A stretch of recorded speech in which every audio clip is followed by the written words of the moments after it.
Hello, everybody. I'm the Wasteland Viking, and welcome back to Dagon. Sure. What we're going to do today is do a bit of a trivia hunt. So we've found, what, 5 of the 20. So we got 15 left. I miscounted last time, but it's whatever. And, yeah, so let's continue anyway. I've already done the story. I hear a noise at the door, as of some immense slippery body. Okay. So, new game time then, because that's just the outro bit. But what I'm going to do for this episode is do a bit more of a look around. It might take a little while to find them. Because I didn't do the focus thing at all whatsoever. While I was editing, going through the tutorial pretty much, and it was like, oh yeah, that was the thing I could do. So hopefully that brings it a little bit more, and also can help us understand a bit more behind the story of Lovecraft and how he wrote it, why he wrote it, that kind of thing. Learn a bit more of his writing and also the mythos, pretty much. Let's start. Yes. Faithful interactive adaptation of Lovecraft's work. So yeah. I am writing this under an appreciable mental strain, since by tonight I shall be no more.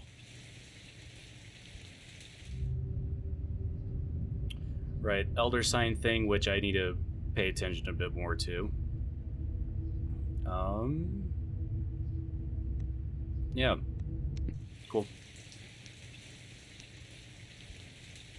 That's part of something. Ah.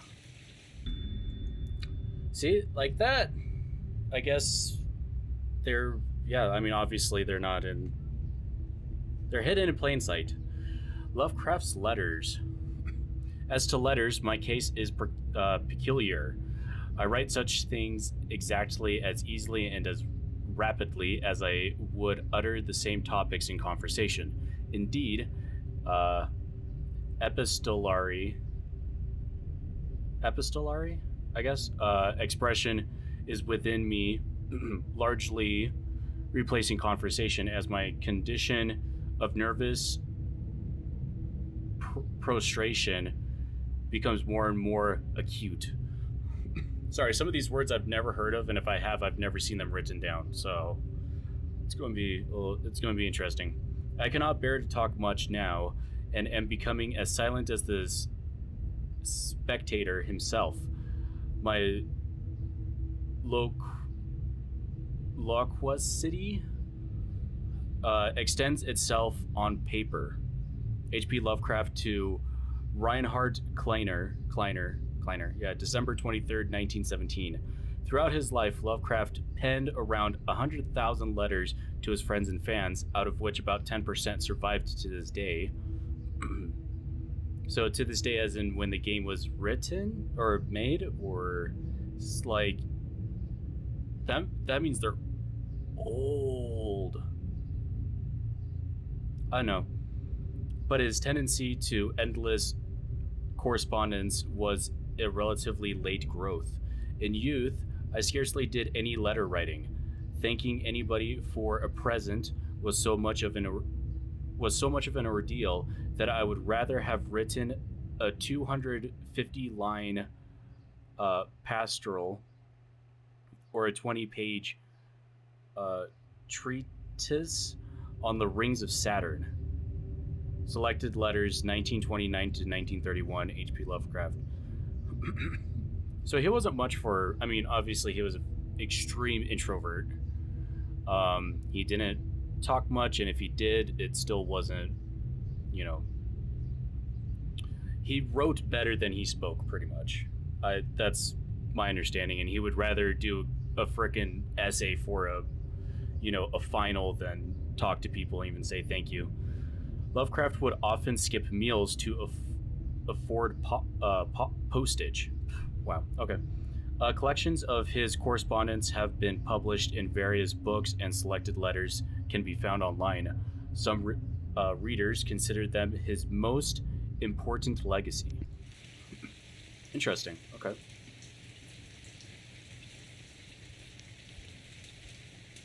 I think that's it. Penniless, and at the end of my supply of the drug which alone makes life endurable, I can bear the torture no longer, and shall cast myself from this garret window into the squalid street below. Ah, squalid.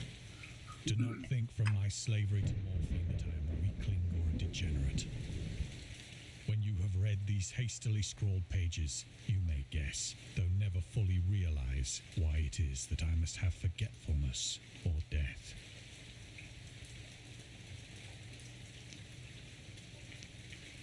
Nothing.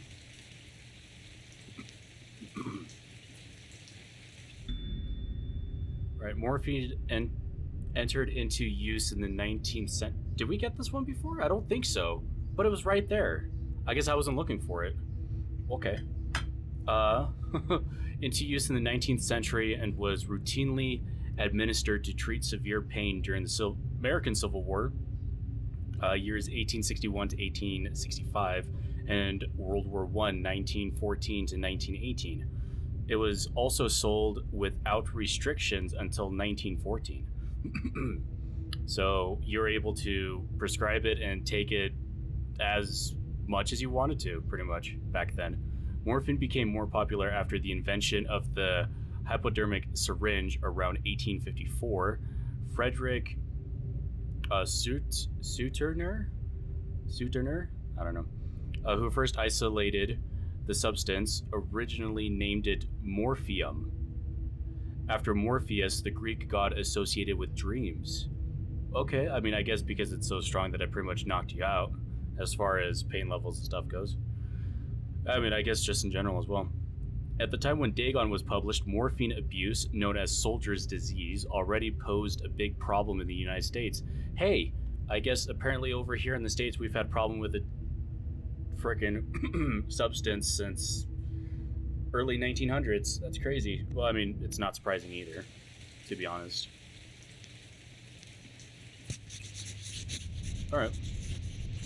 It was in one of the most open and least frequented parts of the broad Pacific that the packet of which I was supercargo fell a victim to the German sea raider. So, now rehearing that,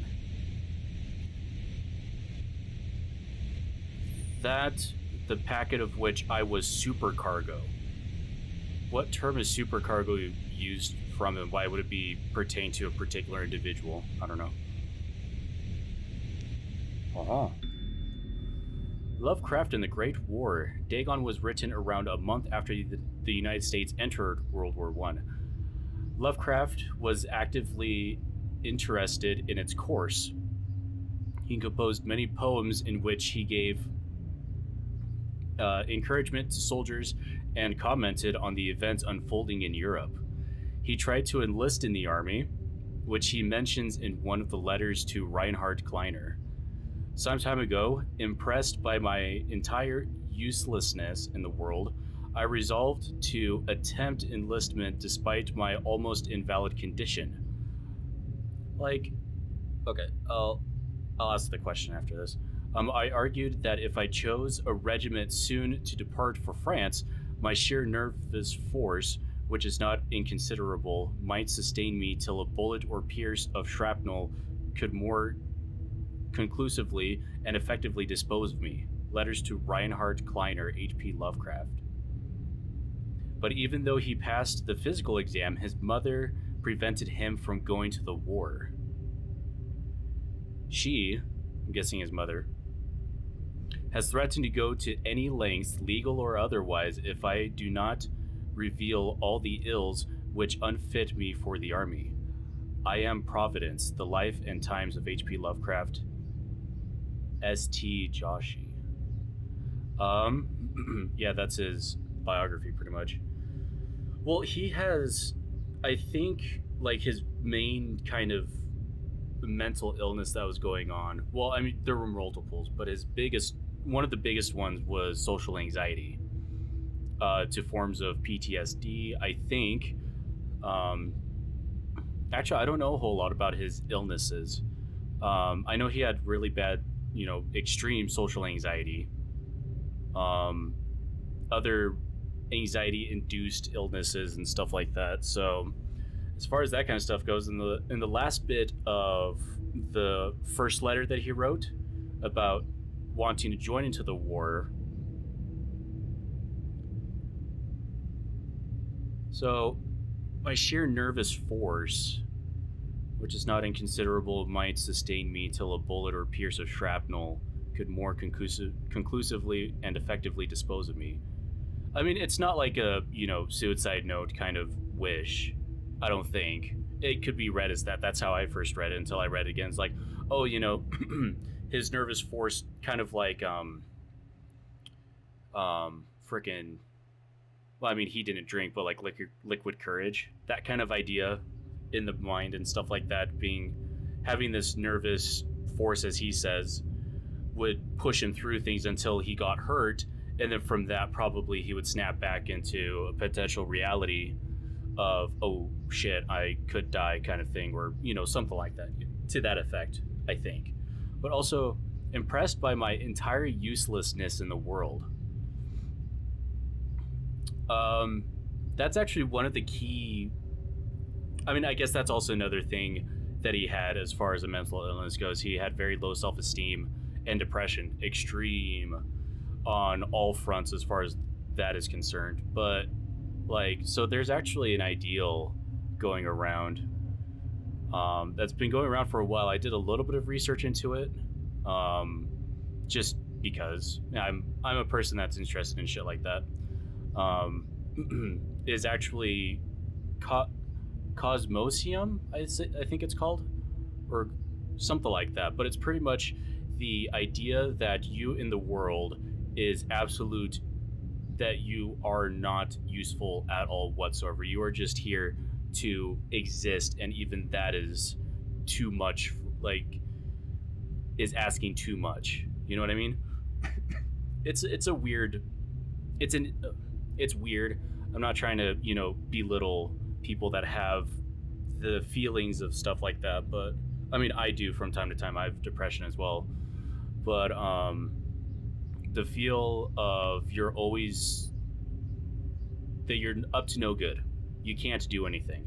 So I guess what Lovecraft was trying to do was kind of turn that around and put himself into a purpose, which at this point would be the Great War.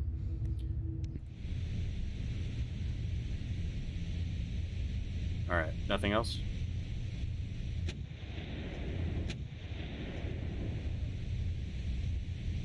The Great War was then at its very beginning, and the ocean forces of the Hun had not completely sunk to their later degradation, so that our vessel was made a legitimate prize, whilst we of her crew were treated with all the fairness and consideration due us as naval prisoners.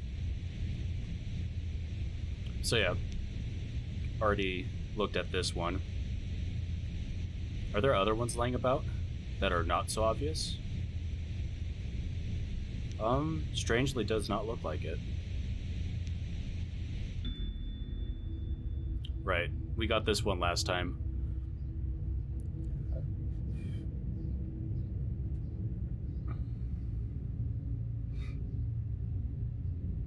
Yeah, I guess that's also another interesting thing of history altogether. Is, I mean, like, the way that I have thought about this letter or this segment of text, it's interesting how it's like, the way that he wrote it and stuff like that, it sounded like it was a freaking, like, what is it? A duel, a challenge. I challenge you to, whatever. Is like at the bottom here, the refusal to take prisoners was a clear breach of the laws. So, I mean, POWs, I guess, has always been sort of a thing. You know what I mean? And if you refuse as the general, captain, whatever rank you were, that of, higher station, refused to actually take prisoners, it was like, no, bro, like, you had to do it, kind of thing.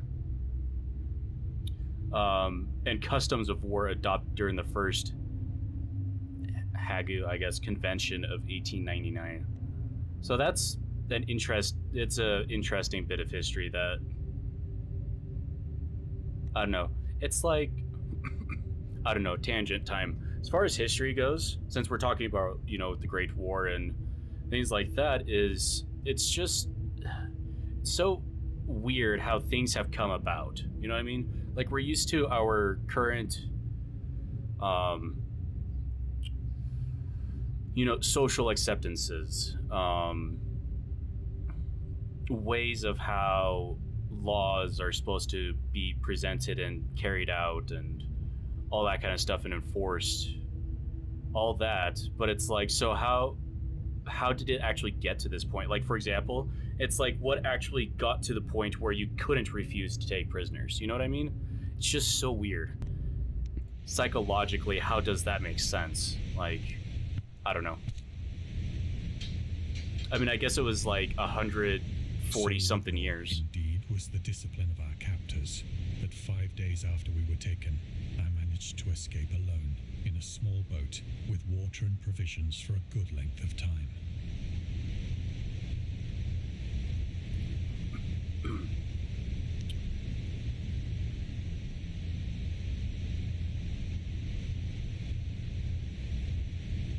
Yeah, I'm just looking around freaking everywhere to see if I spot anything. So far, no.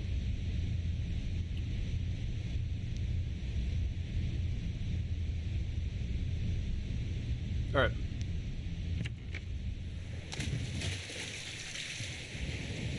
When I finally found myself adrift and free, I had but little idea of my surroundings. I guess for me to go into tangents and like small little sidetrack sort of things, it's easy to do, especially in a game like this, where it's about. Well, I mean, it adds in trivia, so it like puts in historical relevance to the writing that Lovecraft did, at least as far as Dagon is concerned, and just that kind of stuff. So it's easy to have those kinds of thoughts fall suit, Never a competent navigator, I could only guess vaguely by the sun and stars that I was somewhat south of the equator. It's just crazy. I mean, I don't even have the knowledge to do that. Like, fuck. Crazy.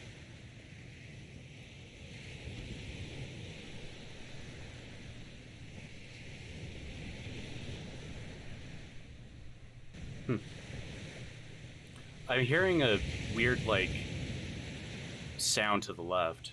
Of the longitude, I knew nothing, and no island or coastline was in sight.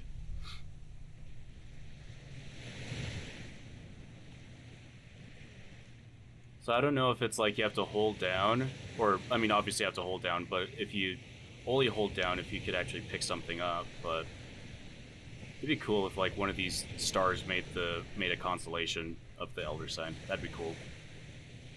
I'm guessing that's just like sea life as far as like the birds and whatnot go. I mean, you only have a limited. The weather kept fair, and for uncounted days I drifted aimlessly beneath the scorching sun, waiting either for some passing ship or to be cast on the shores of some habitable land. Ah. The return to short stories. Right, he did letters a lot. Well, he did short stories to begin with quite a bit. And then what was I going with that? Yeah, Lovecraft wrote short stories to begin with, then he did more of the letters, and then he went back to the short stories. So Dagon was written in July 1917 and first published in 1919 in The Vagrant, which I believe was the paper, an amateur magazine focused on the supernatural, yeah. So I wonder if that was inspired from the Call of Cthulhu organization you could be a part of. I forgot what it's called, but it's like the I can't even think to remember. I could grab the book real quick and look at it, but anyway, the story is the first of his stories that introduced an element from the Cthulhu mythos. So we learned last time that the idea of a mythos or mythology actually Lovecraft didn't want to do. But his editor at the time pretty much made it to a belief of a mythos. You know what I mean? Dagon itself. Yeah, okay. A pagan cult worshipping Dagon later appears in The Shadow over Innsmouth, one of Lovecraft's most popular works. I've never read it, but as far as the story and stuff like that is in it, it's probably one of my favorites up there as well, as far as learning about and stuff. 1917 is also the year when he wrote The Tomb, a story about Jervis Dudley, a daydreamer who discovers a mysterious mausoleum in the woods by his house and becomes obsessed with it. Interesting. Just that little snippet kind of gives me vibes from like what is it, the Dunwich Horror? Just the idea of like there's some mysterious thing in your backyard that you had no fucking idea about. Well, I mean, in Dunwich Horror it's a bit different, but still there was like the portal where Yogg-Sothoth did his shit and whatnot. But yeah, it's interesting.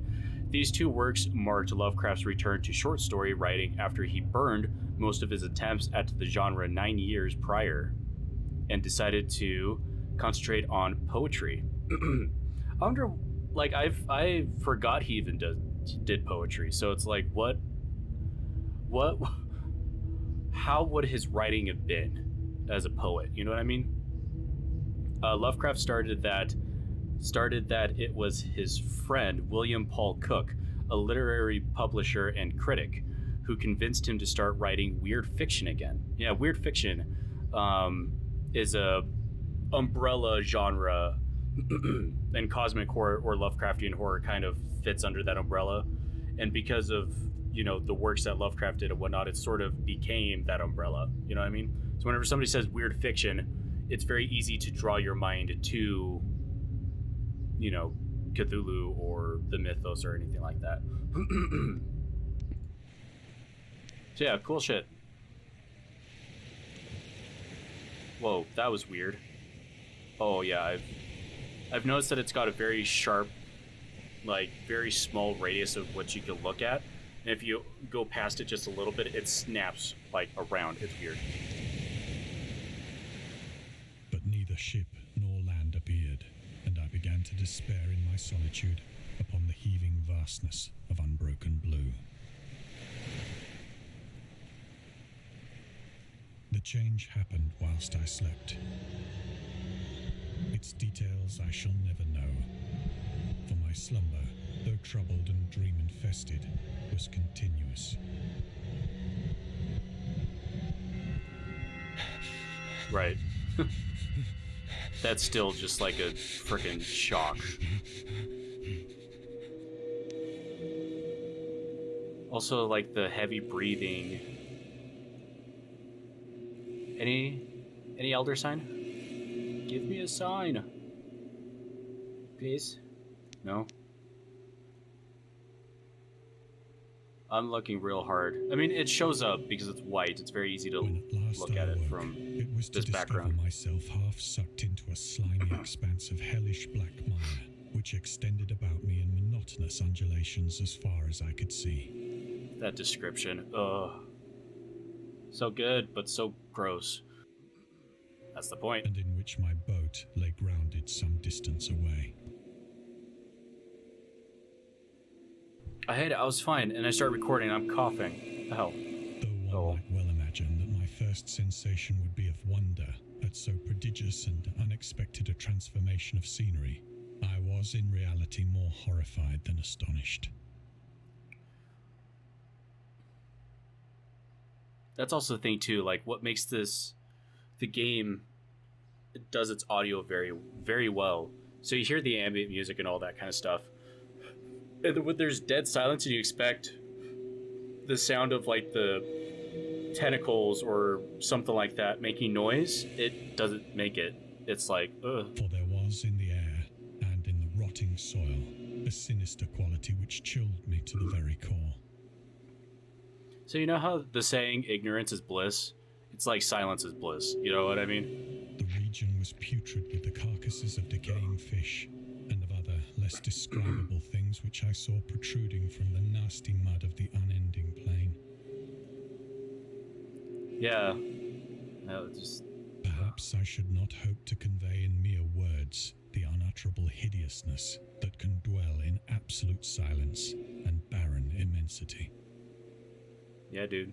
There was nothing within hearing and nothing in sight save a vast reach of black slime. Yet the very completeness of the stillness and the homogeneity of the landscape oppressed me with a nauseating fear. And, like I said before, I'm listening to what he's saying, but some of, like, it's easy to... I don't know if it's the way that the developers put the game together or anything like that, but sometimes it's very easy just to look around or even just stare at something and just not even hear what the dude's saying, even though it's right in your ear holes. But, like, it's so good. The sun was blazing down from a sky which seemed to me almost black in its cloudless cruelty, as though reflecting the inky marsh beneath my feet. Oh, okay. So far, it looks like there's at least one per scene. Which, I mean, there are a lot more to come, so it'd be easy to maybe find all of it. I still have a feeling that I missed one. At least one. Ooh, Cosmic Horror Scholar. Ooh, nice. The Origins of Dagon. Dagon seems to be inspired by Fishhead, a short novel by Irvin S. Cobb. That's a very, very appropriate name. Last name, anyway. About unnatural affinities between a hybrid idiot and the strange fish of an isolated lake. Supernatural horror in literature, H.P. Lovecraft. And that kind of started the whole idea of, well, the deep ones, obviously. And then from there, Dagon kind of sprouted from that. Okay. A Lovecraft's dream about a strange island emerging from the ocean and him crawling in the ooze that covered its surface. That's crazy. I could never have dreams like that. I don't remember even my dreams to begin with, but good God, to remember shit like that, that'd be weird. I dreamed that whole hideous crawl and can yet feel the ooze sucking me down. In defense of Dagon. H.P. Lovecraft. So how many things of literature did he write about Dagon? Like, that's weird. So far, outside of Dagon, there are, 3 references now. So there's Fishhead, I guess, is an inspiration from it, so it's close to that. This in defense of Dagon, and then also Dagon is referenced in Shadow over Innsmouth. Lovecraft's interest in the topic stemmed from his aversion to fish and sea smells, in his own words. I have hated fish and feared the sea and everything connected with it since I was 2 years old. But how could you remember that you were 2 years old exactly when you didn't? Anyway, I mean, yeah. He was brilliant, but, like, I don't know. But I cannot recall what earlier experience gave me such a profound and lasting aversion to the sea and seafood. The Dweller in Darkness, Lovecraft, 1927, by Donald Wandery? I don't know. Anyway, so yeah, I mean, that's why... I mean, that's part of the reason why I'm fascinated with Lovecraft's work, especially related to Cthulhu and Dagon and things like that, is because I have an extreme fear of deep waters. Like, I could be on the deep side of pool just fine. I don't know what started it. Outside of the couple of times, probably when I was younger at, like, a water park, I think I nearly drowned or something like that. It's like one of those things where it's super crowded. You duck under the water because of whatever. It was like a wave pool, I think, one of the times anyway. And the other one was a lazy river. But it's that you go under, you want to, I was a kid, I was like 6 at one of the times. I was young, but very young. But it's just that you kept on bopping underneath people's, floating devices and stuff like that. And I just couldn't get out. I eventually did, but it felt really close and it was not fun. So I think that's what started it. And then also another experience for me with this kind of stuff. I think that's so many things that are just interesting about stuff. It's like, huh, things that happen to me that actually make me interested in it. Huh, go figure. But anyway, one of the other times that made me kind of go, oh, with the deep water in general is I was a Boy Scout, and it was younger Scout year, so I could have been. Anyway, there was a lake. We did the swimming test and stuff like that. I got my swimming merit badge and stuff like that from that. But it was very.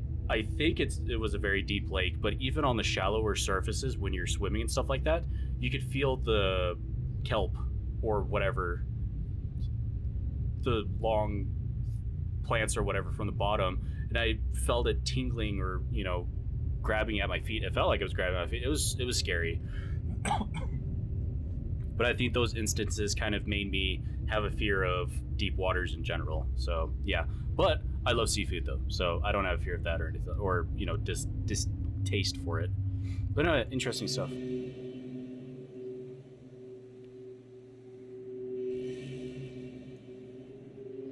Yeah. Sorry, I'm talking a lot. I like talking.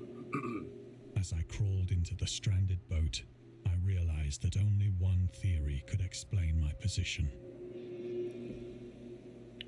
Through some unprecedented volcanic upheaval, a portion of the ocean floor must have been thrown to the surface, exposing regions for which innumerable millions of years had lain hidden under unfathomable watery depths. Yeah, it's interesting how this character's trying to rationalize what is actually going on. Like, yeah, it's so cool. Great was the extent of the new land which had risen beneath me that I could not detect the faintest noise of the surging ocean, straining my ears as I might. Nor were there any seafowl to prey upon the dead things. Oh, I thought there would be. Oh, there's one over there. I thought there would be one on the ooze. I think it's cool that there's the one that whips out there. Yeah.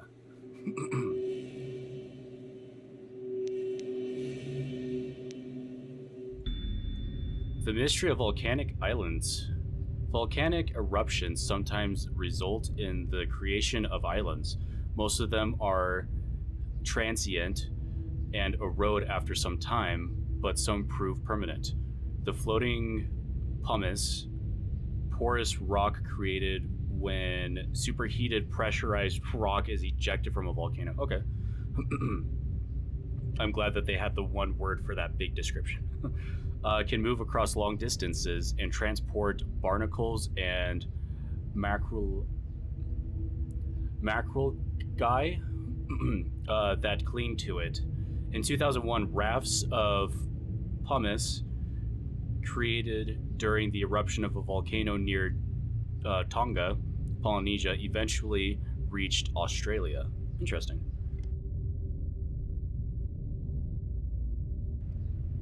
So yeah, so this guy is suggesting that this is how this land is made. But that's a big land, though. It's a long time. But also, it suggests, like, the way that he said it sounded like from the volcanic eruptions, it pushed things from the bottom of the ocean onto the surface, obviously, to make this kind of environment. For several hours, I sat thinking or brooding in the boat, which lay upon its side and afforded a slight shade as the sun moved across the heavens. As the day progressed, the ground lost some of its stickiness and seemed likely to dry sufficiently for traveling purposes in a short time. Okay. That night I slept but little, and the next day I made for myself a pack containing food and water, preparatory to an overland journey in search of the vanished sea and possible rescue. All right, let's see if there's another one.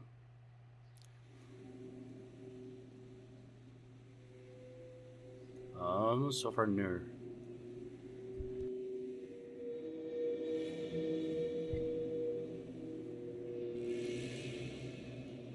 Yeah, I don't see one.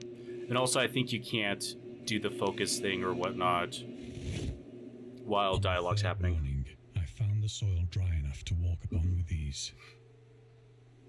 Also, the interesting about that fish right there is, so it was swimming, I'm guessing, when that The happened. odor of the fish was maddening, but I was too much concerned with graver things to mind so slight an evil, and set out boldly for an unknown goal.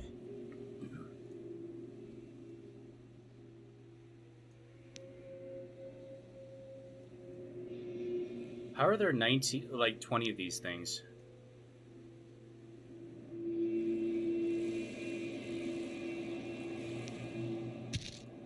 I don't know. All day I forged steadily westward, guided by a faraway hummock which rose higher than any other elevation on the rolling desert.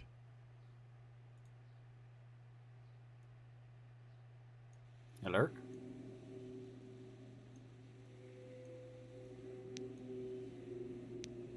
Yeah, that's the only thing so far.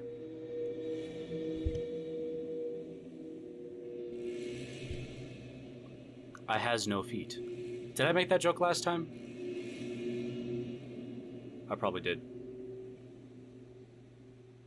Okay. I said I'm doing trivia hunting, so I might be looking in multiple places multiple times. So come on, show yourself.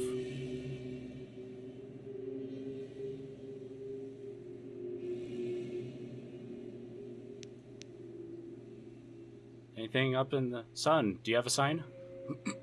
No? Okay. That night I encamped, and on the following day still travelled toward the hummock, though that object seemed scarcely nearer than when I had first espied it.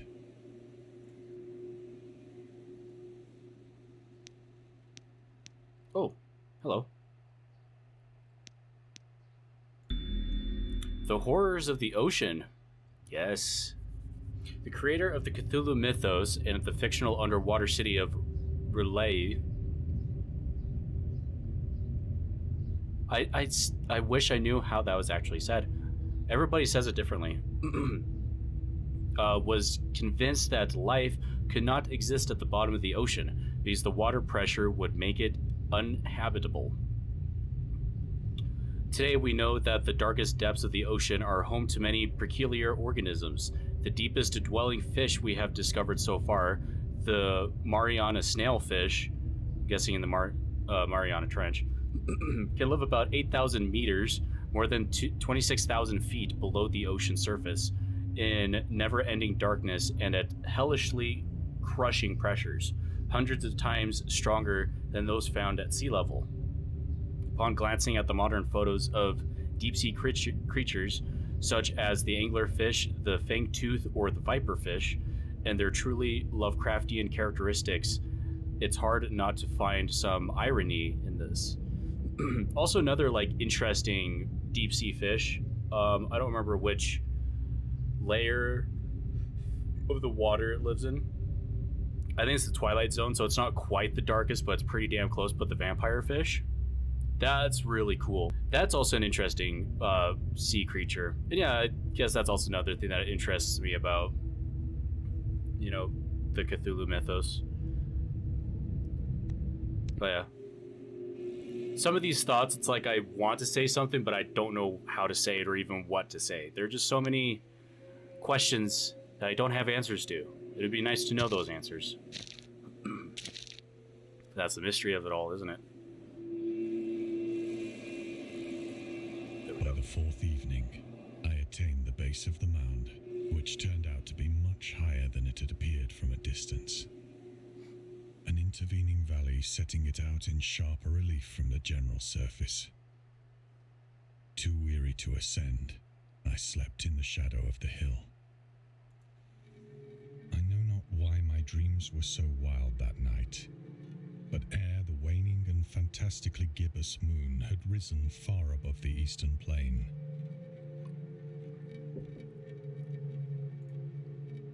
I was awake in a cold perspiration, determined to sleep no more.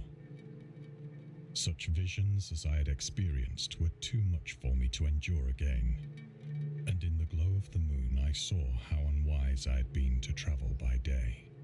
Without the glare of the parching sun, my journey would have cost me less energy. Indeed, I now felt quite able to perform the ascent which had deterred me at sunset. Picking up my pack, I started for the crest of the eminence. Oh, the loner. Contrary to popular opinion, Lovecraft was not an ever-frowning, eccentric, grumpy loner. He considered himself to be a person who appreciated humor. Moreover, he would often meet with friends in his apartment or at various cafes in Brooklyn and Manhattan.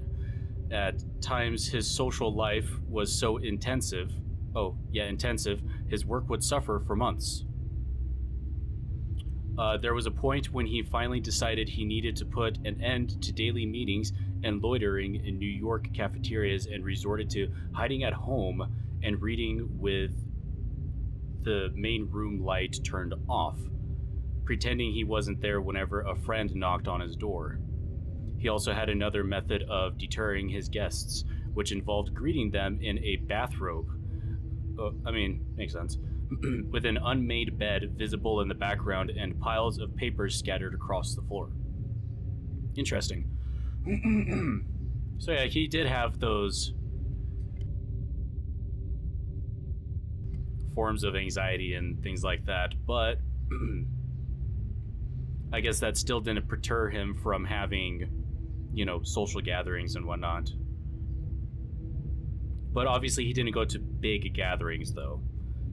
It was more just smaller gatherings at cafes or in his apartment and things like that. That's interesting. I thought he was just an extreme introvert, which, his actions were different than... I don't know. It seems like he had two different, lives going on, and he didn't know which one to pick. You know what I mean? I have said that the unbroken monotony of the rolling plain was a source of vague horror to me. But I think my horror was greater when I gained the summit of the mound and looked down the other side into an immeasurable pit or canyon, whose black recesses the moon had not yet soared high enough to illumine. And that's also another thing. I have a very high fascination with the moon. I guess in that context, space in general. But I felt myself on the edge of the world, peering over the rim into a fathomless chaos of eternal night. Through my terror ran curious reminiscences of Paradise Lost and of Satan's hideous climb through the unfashioned realms of darkness. As the moon climbed higher in the sky, I began to see that the slopes of the valley were not quite so perpendicular as I had imagined.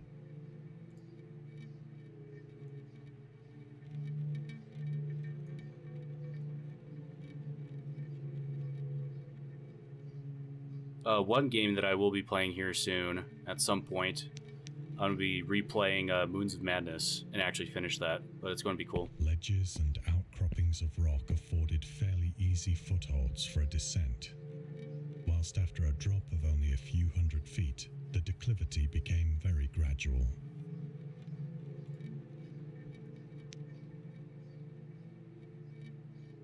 I'm guessing it's not going to be much until the beginning of the pit, or the crater. Urged on by an impulse which I cannot definitely analyze, I scrambled with difficulty down the rocks and stood on the gentler slope beneath, gazing into the Stygian deeps, where no light had yet penetrated.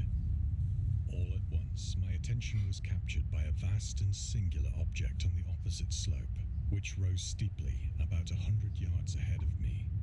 An object that gleamed whitely in the newly bestowed rays of the ascending moon.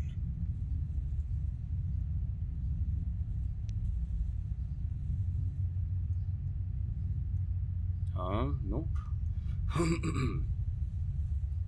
Okay.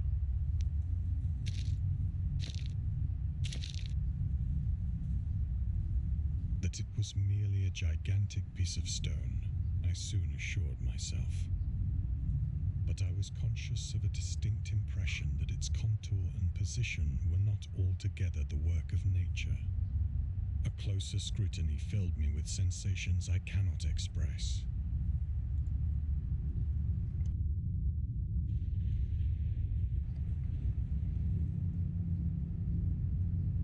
Come on, give me a clue. I want to know more. For despite Okay. its enormous magnitude and its position in an abyss which had yawned at the bottom of the sea since the world was young, I perceived beyond a doubt that the strange object was a well-shaped monolith, whose massive bulk had known the workmanship and perhaps the worship of living and thinking creatures. Dazed and frightened, yet not without a certain thrill of the scientist's or archaeologist's delight, I examined my surroundings more closely.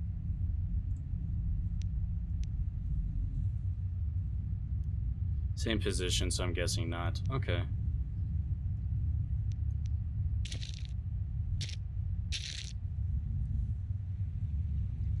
The moon, now near the zenith, shone weirdly and vividly above the towering steeps that hemmed in the chasm, and revealed the fact that a far-flung body of water flowed at the bottom, winding out of sight in both directions and almost lapping my feet as I stood on the slope. Across the chasm, the wavelets washed the base of the Cyclopean monolith. Yeah, I guess that's also another term that I'm not all too familiar with, is Cyclopean. Because I'm guessing it's a description of something of Cyclop. Does that mean like size? Like it's tall and, big, like Cyclops usually were depicted as? On whose surface I could now trace both inscriptions and crude sculptures. Obviously, the next feature of Cyclops is, or Cyclops in general, is the singular eye. But I don't think that's what it's meant on here, as far as depictions and whatnot go. Come on. Ooh. Oh, it's just a reflection.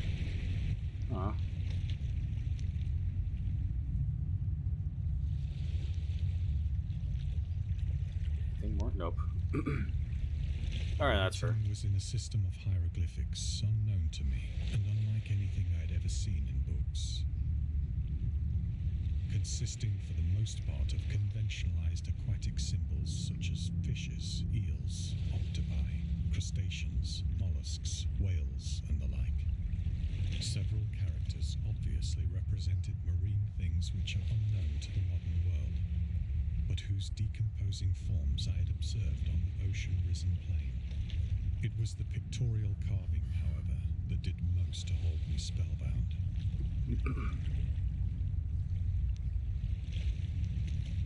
Right, so there's that, which we did get. Right, his storytelling methods usually as far as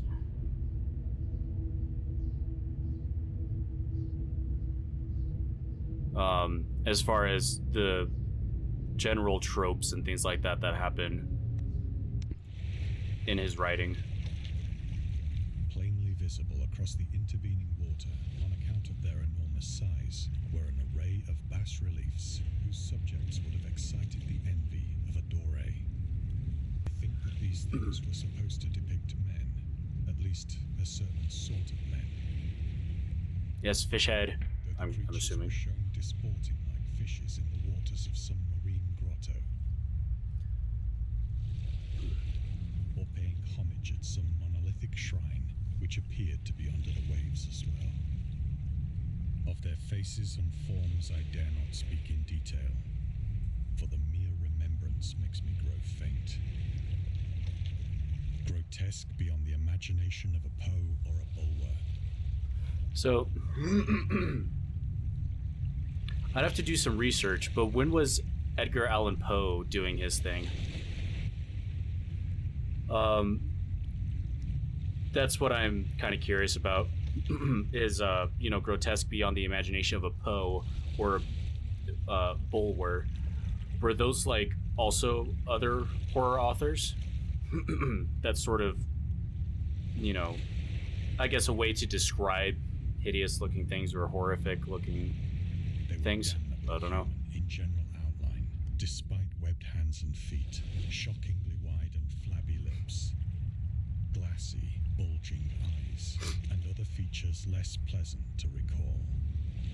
Curiously enough, they seem to have been chiseled badly out of proportion with their scenic background. For one of the creatures was shown in the act of killing a whale, represented as but little larger than himself.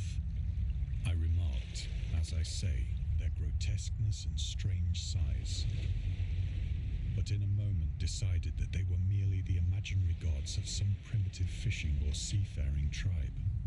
Some tribe whose last descendant had perished eras before the first ancestor of the Piltdown or Neanderthal man was born.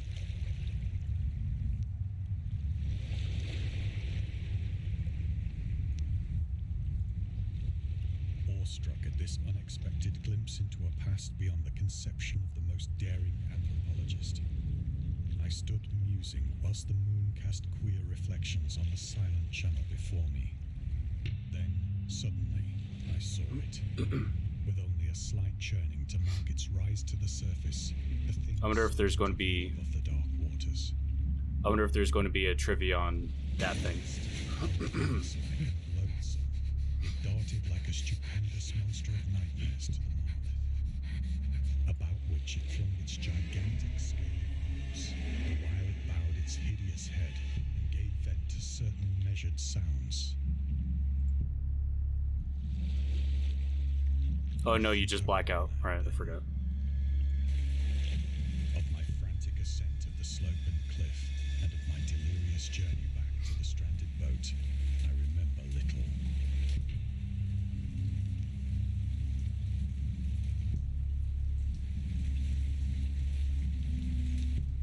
I wonder what would happen if you actually stayed for too long. Probably nothing. But who knows? I believe I sang a great deal and laughed oddly when I was unable to sing.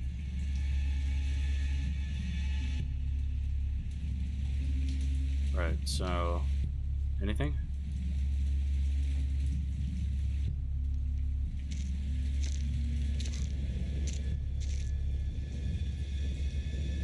I have indistinct recollections of a great storm sometime after I reached the boat.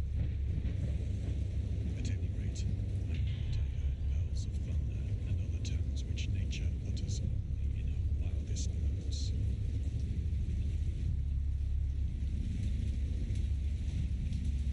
You black out again. Okay. I feel like I've missed like at least two, When I maybe. came out of the shadows, I was in a San Francisco hospital. Brought thither by the captain of the American ship which had picked up my boat in mid-ocean. In my delirium, I had said much, but found that my words had been given scant attention. Of any land upheaval in the Pacific, my rescuers knew nothing. Nor did I deem it necessary to insist upon a thing which I knew they could not believe. So there's another one. Oh, okay, so there could be multiples. Start with that one. In defense of Dagon. In 1921, Lovecraft released a series of 3 essays. The defense reopens, the defense remains open, and final words. Later published as a collection titled In Defense of Dagon, in which he rebuked a series of criticisms directed at his work. Some notable quotes. Wait, what? Okay. I paint what I dream and will let the public settle the rest amongst themselves. So,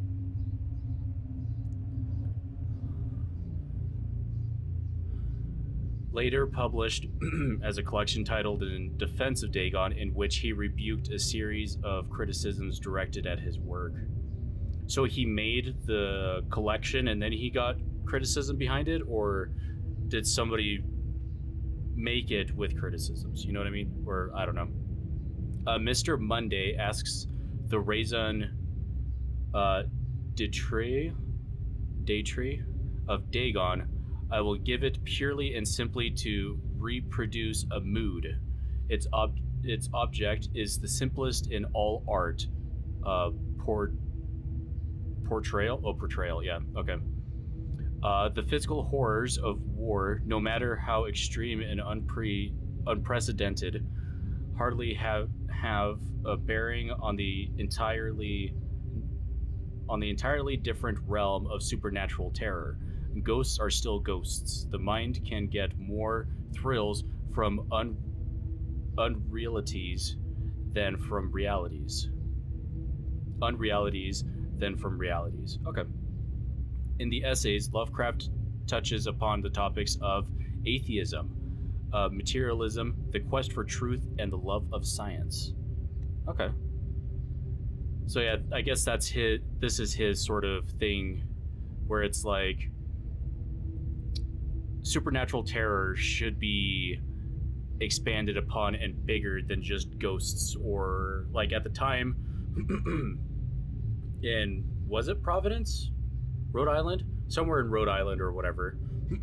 There was a vampire kind of craze going on, sort of similar to the witch trials in Salem, which, you know, has a thing all within itself, I think, in his work and stuff like that, as far as influence and whatnot. Yeah, the mind can get more thrills from unrealities than from realities. Which even ghosts, I guess he's comparing ghosts to more of a real supernatural entity or idea rather than, you know, freaking fish people or, you know, unmentionable descriptions of creatures or anything like that, which is really cool. It's like he's like you. It was pretty much he was like, you know what your normal is, shove it and let's make a different one. You know what I mean? It's interesting how he did that. There are 3 in here. Good God. Have I actually? I mean, this is probably where I'll be making catch up on what I think I might be missing. The journalist. Lovecraft was a prominent figure in the world of amateur journalism. In 1915, he started publishing his own journal called the Conservative. Interesting, okay. Which included political and social commentary, poetry, short stories, and literary criticism written by him and other authors. Howard was a skilled wordsmith, but he also took criticisms to heart, which resulted in his decision to step away from writing poetry and concentrate on weird fiction again. Okay, so that's what turned him away from that. So he was good with, you know, wordplay and poetry, but he also got a lot of criticism from it, and he took it, you know, to heart and be like, that's probably not what I was meant to do as far as writing. So he stepped away from that and started writing weird fiction again. For the first time since his teenage years, Dagon, published in 1919, is one of the short stories written during that period. In this example excerpt from The Conservative, the master of horror fiction explains his attitude towards warfare and the idea of world peace. All right. Why any sane human being can believe in the possibility of universal peace is more than the conservative can fathom. Should the entire civilized world agree simultaneously to disarm, one or more nations would undoubtedly retain secret armaments and at the proper time take advantage of their more altruistic and less astute contemporaries in a wild career of conquest against unarmed victims. No country is or ever can be above warfare until the basic impulses of the human animal shall have miraculously changed. That's an interesting way to put it. Obviously, you could be a good-hearted person and wish world peace or peace amongst multiple nations and things like that, is, you know, what he's depicting here. But the realization is that there's always going to be that one nation or peoples that want to conquer or is that's kind of what it is in the end, as far as that sort of thing goes, with war and just in general, is the human instinct to be stronger than your fellow man, or survival of the fittest kind of idea, which sadly that goes towards warfare and other crises that happen because of human uh, impulses, like it says here, or the human condition, I guess one could say.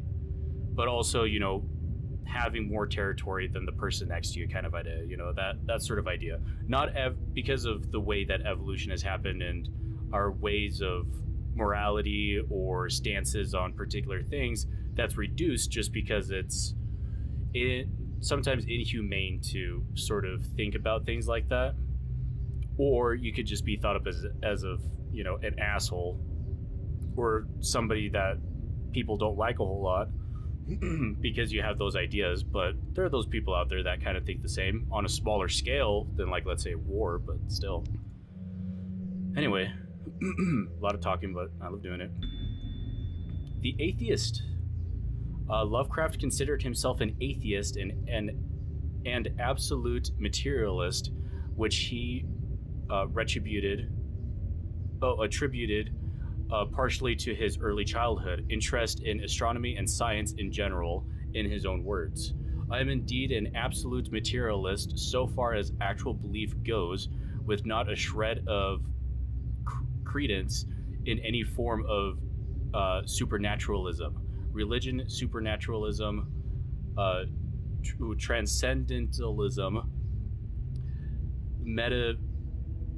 metapsychosis, or immortality.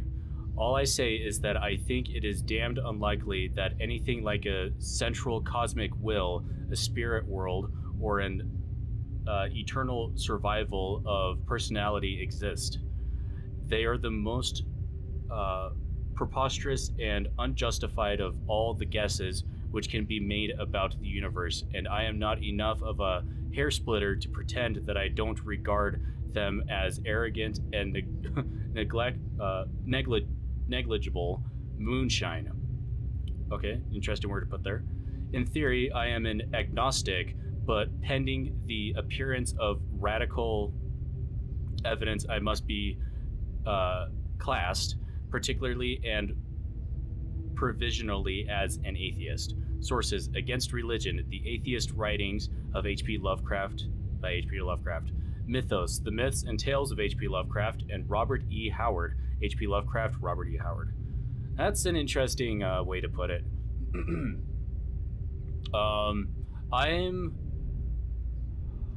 I would like to think of myself as an agnostic. But that's just because I think part of it was that I grew up in a, LDS Mormon background. So, not that I believe in the organization or anything like that. It's just that I think part of my brain has been wired to kind of believe in things like that to a point. But obviously, I am my own person. I could be like, no, I don't believe in a God of the Bible. You know what I mean? But it's like he would like to think of himself as an agnostic, but until there is proof or evidence of extreme proportions that can, confirm that he is agnostic, he will just put himself in the atheist box, which, is respectable, because it's like you don't want to say you are one thing when also part of you doubts you could be also that thing. So it's fair to put yourself more in a generalized pool rather than agnostic, because agnostic is freaking complicated. But no, that's interesting. It's also interesting that he stated something like that, but then he is making gods of his own creation, of his dreams. But also, like, it makes sense that he put something up in the cosmos and in waters, things like that, because of his interest in astronomy and science to begin with. So hence, from there, he went more of a scientific realization, discovery of why man is the way that they are, rather than, we were created by God, Adam and Eve story kind of thing. So that's interesting and cool. It's just interesting um, that he doesn't also believe in religion or spiritualism. Freaking transcendentalism, uh, metempsychosis, things like that. But in his writings, that is part of some of his writings. That's what it's about. You get the cults, you get the people that believe that if you sacrifice or do the being's bidding, that you can transcend potentially, things like that. So it's weird, and it's interesting that he doesn't believe in these things, but he has created his own world to have those themes be put into it. Just cool. I'm not a writer myself. I do enjoy writings and things like that, but it's not my cup of tea to do it. And actually, it's hard for me to read even, so. All right. Once I sought out a celebrated ethnologist. Yeah, so ethnologists as far as ethnic groups and things like and that. amused him with peculiar questions regarding the ancient Philistine legend of Dagon, the fish. Also, I like how the music has changed. It's still got that creepy ambience that is depicted in the feel of Lovecraftian horror, but then you hear the bells and the chimes and things like that of Mesopotamian sort of, things like that. And obviously the cello. What's a thing of Lovecraft or even horror in general that doesn't have a cello? It's crazy. I never played the cello. My brother did in high school. Well, for a while now, he even has one, but I played the viola. So it's kind of in between the violin and cello kind of idea. So yeah, Dagon with the whole originalization of, the name to begin with and things like that, which is really, really cool. That, god of fertility and crops and things like that, but then he switched it to being an underwater deity instead of one of, the land. He likes taking, it's kind of like Tolkien in a way. It's like Tolkien took what was a normal thing and just flopped it on its head. Be like, hey, let's make it something totally different and have it,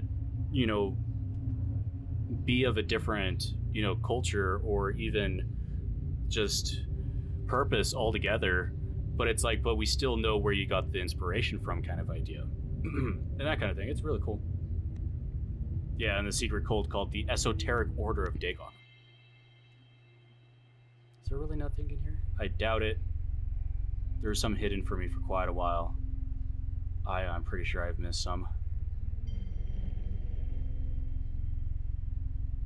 I might actually replay some of it to see if I have missed anything. I won't be showing it though because we're already doing it again, so. Okay. But soon perceiving that he was hopelessly conventional, I did not press my inquiries. Right, and there's one. Okay. We read about the Necronomicon, didn't we?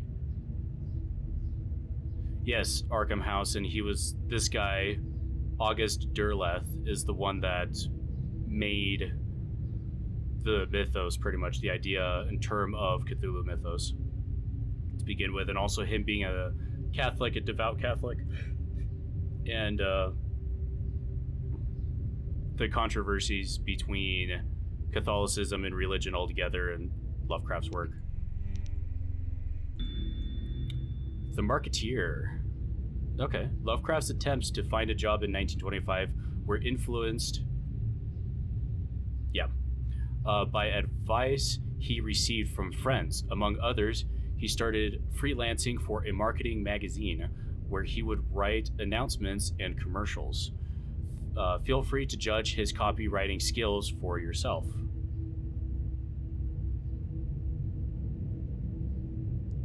So, was that a good or a bad, kind of feel free to judge his copywriting skills for yourself, or is it copywriting as in his writing in general? Anyway, from an ad for Curtis Woodwork. Curtis Woodwork embraces both the usual structural units and the cleverest contrivances, I guess, of built-in or permanent furniture, such as bookcases, dressers, buffets, and cupboards. Every model is conceived and created with the purest art, ripest scholarship, and mellowest craftsmanship which energetic enterprise can command, and made to conform rigidly to the architecture of each particular type of home. The cost, considering the quality, is amazingly low, and a trademark on the individual pieces prevents any substitution by careless contractors. Source: Lovecraft Studies, Volume 7, Number 1, H.P. Lovecraft, St. Joshi. I wonder who that character is. I'm not familiar with it. So I wonder if it's the way that he worded things and whatnot that kind of made it interesting.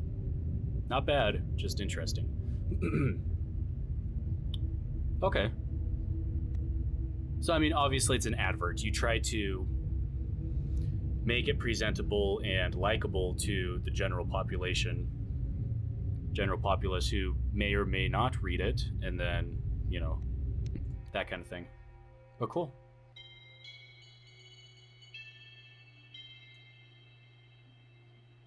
Right, swung around that way. Anything?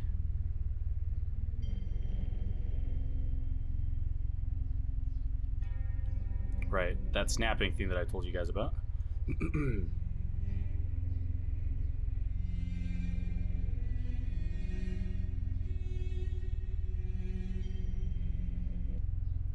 It doesn't show up unless you're right on it, so...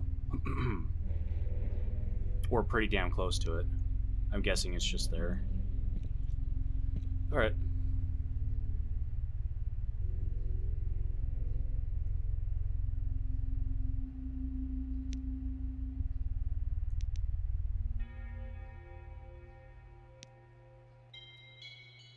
Oh, there's one. Hey. I heard that ticking noise, but I didn't see, the continue, button or whatever. The scientist. These days, the word scientist is a widely accepted term, but at the time Dagon was published, it was subject to a wide debate. After the author used it in the story, critics pointed out that man of science was a more appropriate term to employ. He admitted in The Defense of Dagon that if Dagon were to be reprinted, he would indeed use the phrase they suggested. Oh, I see. What we just... Yeah, okay. Scientist was coined as an analog to artist, to be used when referring to those studying different branches of science. Yet, in the 19th and early 20th century, scientific researchers in Great Britain and the United States were of the opinion that man of science, resembling the term man of letters, was the only proper choice. Among other things, it was gender specific, indicating that science was an endeavor to be pursued by only one sex. And a lot of things of the time, men were usually the ones that were... I mean, it was even before, well, it depends on the time, though, of course. I mean, early 1920s, women were able to vote and things like that as well and stuff like that. So before that time, though, it was mostly men that just stuck, in and stuff like that. The term scientist became more accepted only after World War II, and man of science started fading into obscurity as an old-fashioned synonym.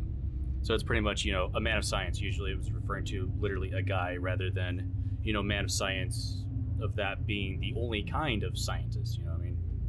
So yeah.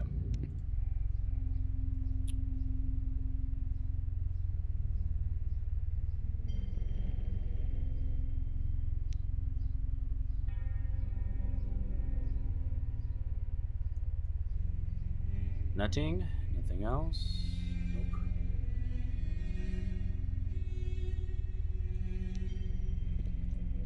I guess in the end we'll see how much I actually got. How many I got. It is at night, especially when the moon is gibbous and waning, that I see the thing. I tried morphine, but the drug has given only transient surcease and has drawn me into its clutches as a hopeless slave. Also another sort of common medicine that was used in Lovecraft's work a lot of the time was sleeping pills, things like that, because usually people had rough time sleeping because of dreams being disturbing or anything like that. So now I am to end it all, having written a full account for the information or the contemptuous amusement of my fellow men.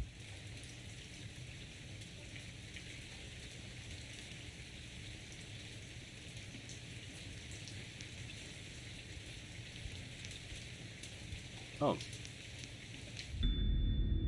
Right, so we did read that he was of the mindset of prohibition and things like that. Anything else?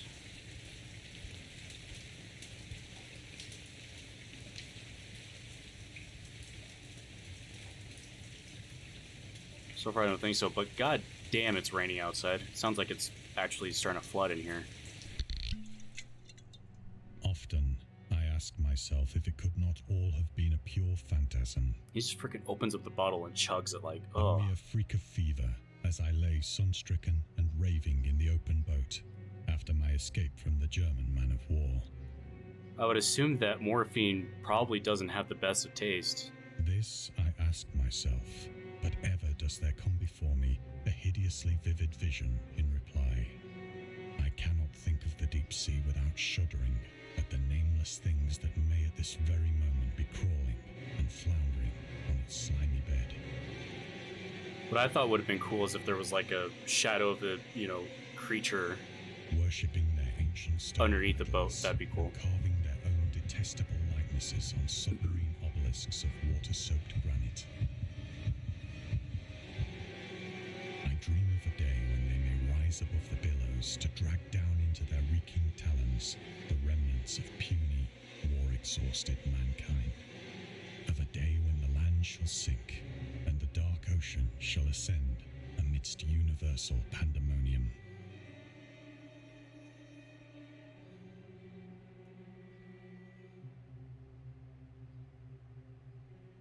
Yeah, moments like this you can't. Or chances of finding something are very small. But here, it's a bit different. I don't have a very big, view. Yeah, it's literally just this. I'll stop doing that. I just realized that the shaking and the moving might make people feel a little uncomfortable. The end is near. The end is nigh. I hear a noise at the door, as of some immense slippery body lumbering against it.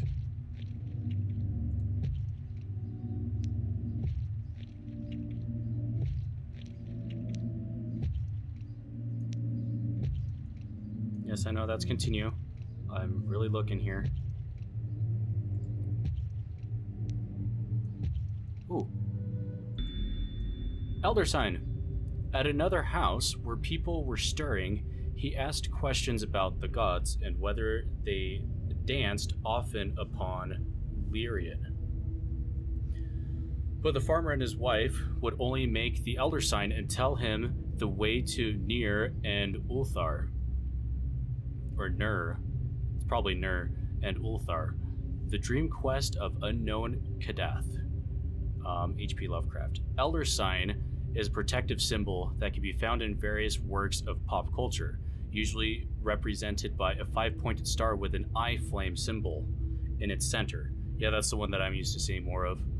For example, in games inspired by H.P. Lovecraft's writings, it is supposed to ward away all kinds of cosmic horrors. However, this is a later version of the sign created by the author's friend, writer August Derleth. Okay, so I guess that's the new Elder Sign, or the evolution of the Elder Sign. In our game, we have used the original symbol as designed by Lovecraft in the form of a six-pointed branch. Also, Lovecraft did that one, and then... Okay, I see, gotcha. Oh, so it was the star with the eye was the original, was the one that the friend made. Okay. Which he sometimes included in letters to his friends. Right. That's cool. Well, that's interesting and cool. It's kind of like a call card kind of idea. So it's like he did that instead of his initial kind of idea.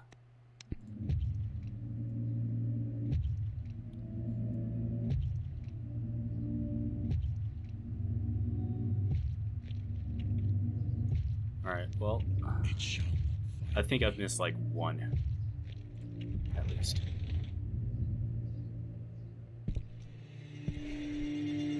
God, that hand.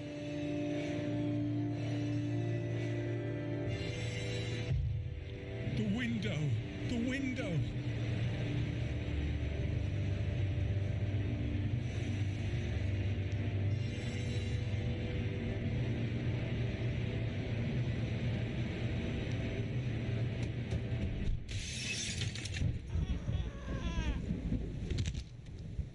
I guess in times like that, they don't have you do the thing. All right, well, cool. It's nice to see a bit more of the sort of, well, the story, literally behind the story kind of idea. Yep, I missed one.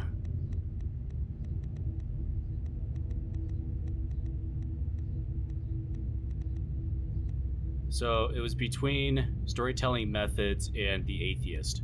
But storytelling methods was the one, I believe it was, well, on the monolith. And then the atheist, journalist, and the marketeer, those were in the hospital. So there is one actually in between these. But where?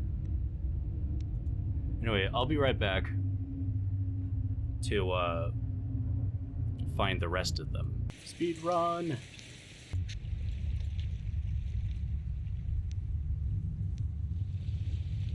Found it. I had a sneaky suspicion after realizing where it could be that I didn't actually like look at all the places for this bit, but here we go. The Piled Down Man.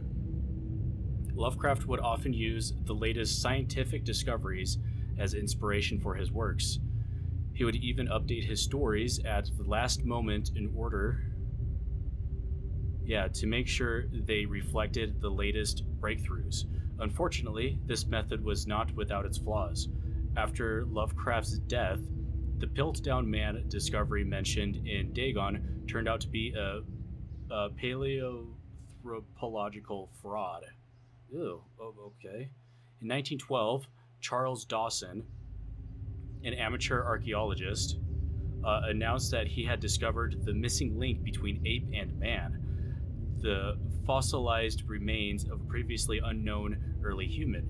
Years later, they turned out to be a forgery, but by that point, the fraud had already managed to negatively affect the early research on human evolution.